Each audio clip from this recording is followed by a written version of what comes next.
High gas, আপনারা সবাই কেমন আছেন? আশা করি আপনারা সবাই ভালো আছেন। আপনাদের জন্য নিয়ে আসছি আজকে একটি মোস্ট ইম্পর্ট্যান্ট ভিডিও। আজকে আপনারা জানতে পারবেন এমন একটি সেটিং যে আপনার হাতের ফোনটি আপনি কতক্ষণ সময় ধরে ইউজ করছেন এবং কী কী কাজে ইউজ করছেন তা আপনারা জানতে পারবেন। এখন আমি চলে যাব সেটিংস অপশনে।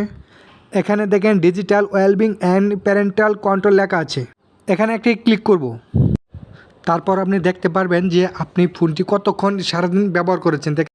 আমি এখানে ফোনটি সারাদিনে 52 মিনিট ব্যবহার করেছি এবং আমি কি কি কাজে ব্যবহার করেছি দেখেন, সেটিং ব্যবহার করেছি, আদার্স ব্যবহার করেছি, ইউটিউব ব্যবহার করেছি এবং লাইট ব্যবহার করেছি, ফেসবুক লাইট যেটা, এবং 15 বার আনব্লক করেছি মোবাইল। 31 বার নোটিফিকেশন আসছে আমার ফোনে। আনব্লক মানে ফোনটি আমি অফ অন করেছি। আর আপনারা এভাবেই দেখে নিতে পারেন আপনার ফোনটি আপনি সারাদিনে কতক্ষণ কী কী কাজে ব্যবহার করেছেন।